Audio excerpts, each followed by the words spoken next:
कामचोर देवरानी। एक बार की बात है, सुषमा अपने पूरे परिवार के साथ खुशी खुशी मोहन नगर में रहती थी। उसकी 2 बहुएं थी, पल्लवी और शिवानी। एक दिन दोनों बहुएं रसोई में काम कर रही होती है कि तभी उनकी सास सुषमा उन्हें बुलाती है। अरे बहू, जरा इधर तो आना। शिवानी, जरा जाकर देखना सासू माँ क्या कह रही हैं। दीदी आप ही देख लो ना जाकर, आपको भी तो सुनाई दे रहा है। अरे मैं आटा गूंद रही हूँ ना, तुम चली जाओ। हाँ तो मैं भी तो सब्जी काट रही हूँ ना दीदी। अरे बहू जल्दी आओ। ओफो, ये तो जाएगी नहीं, मैं ही जाकर देखती हूँ कि क्या करना है। पल्लवी सुषमा के कमरे में जाती है। जी मम्मी जी, क्या हुआ? शाम को घर पर कुछ मेहमान आने वाले हैं, तो तुम अच्छा सा खाना बना लेना बहू। ठीक है मम्मी जी, आप बता दीजिए क्या क्या बनाना है और कितने लोग आ रहे हैं। सुनील की मौसी जी और उनका पूरा परिवार आ रहा है। कुल मिलाकर 3 लोग और हमें मिलाकर हुए 9 लोग। तो अभी से ही तैयारी करना शुरू कर दो। और हाँ, घर की सफाई भी कर देना, हाँ अच्छे से। जी मम्मी जी, सब काम हो जाएगा, आप चिंता मत कीजिए। पल्लवी शिवानी को घर में मेहमान आने वाले हैं इसके बारे में बताती है। क्या 9 लोगों का खाना बनाना होगा, घर की सफाई करनी है? बाप रे, सासू माँ ने तो हमें घर की नौकरानी ही समझ कर रखा है। ऐसा नहीं बोलते शिवानी, हम इस घर की बहू हैं और घर के काम करना हमारा फर्ज है। दीदी तो है ही सासू माँ की चमची, जब देखो सासू माँ सासू माँ। मैं तो इतना सारा काम नहीं करने वाली। शिवानी कपड़े लेकर गमला साफ कर रही होती है और चक्कर आने का नाटक करने लगती है। मेरा सर चकरा रहा है। तभी वहां पल्लवी और सासू माँ जाते हैं। अरे बहू, क्या हो गया तुम्हें? मम्मी जी, बहुत तेज सर में दर्द हो रहा है। तुम एक काम करो शिवानी, आराम कर लो।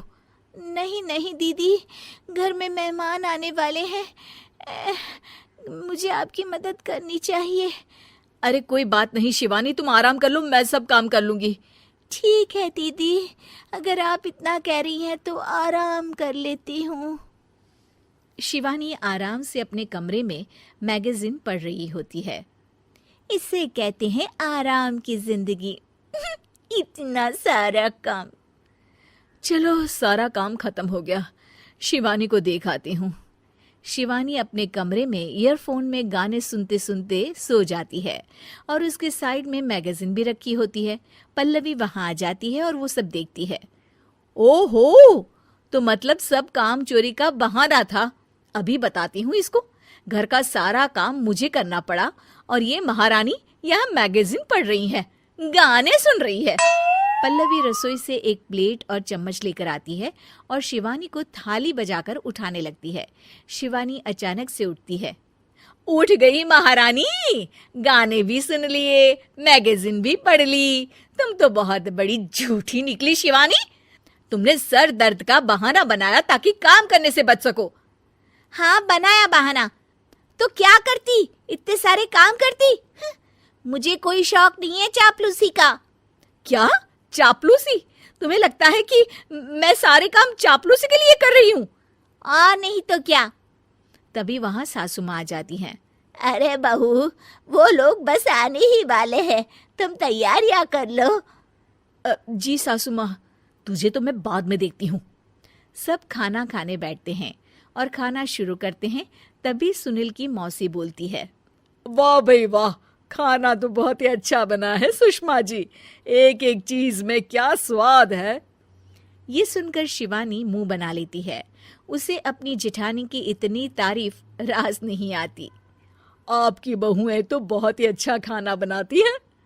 हाँ बनाती तो दोनों ही अच्छा है, पर आज ना ये सारा खाना बड़ी बहू ने बनाया है। छोटी बहू की तबीयत ठीक नहीं थी, सो इसलिए। मानना पड़ेगा सुषमा जी, आपकी बड़ी बहू तो बहुत ही गुणवान है। पल्लवी की तारीफ सुनकर शिवानी को जलन होती है। पल्लवी ये सुनकर खुश हो जाती है और शिवानी की तरफ देखकर उसे चिढ़ाती है। कुछ देर बाद मेहमानों के जाने का वक्त हो जाता है। मौसी जी सबके लिए उपहार लाई होती है। वो सबको शगुन के पैसे देती हैं और अंत में पल्लवी के पास आती है। तुम्हारे लिए शगुन का लिफाफा तो है ही, पर बहू तुम्हें एक और उपहार भी मिलेगा इतना अच्छा खाना बनाने के लिए। मौसी अपने सोने के कंगन निकालकर पल्लवी को पहना देती है। ये लो, ये मेरे मनपसंद कंगन है, अब से ये तुम्हारे हुए। धन्यवाद मौसी जी। ये देखकर शिवानी तो पूरी तरह से जल जाती है और गुस्से से रसोई में चली जाती है। तभी वहां पल्लवी आ जाती है और उसे अपने कंगन दिखाने लगती है। देवरानी जी, अब आपका सर दर्द ठीक तो है ना? मुझे लगता है कि अब सर दर्द शुरू हो गया होगा आपका।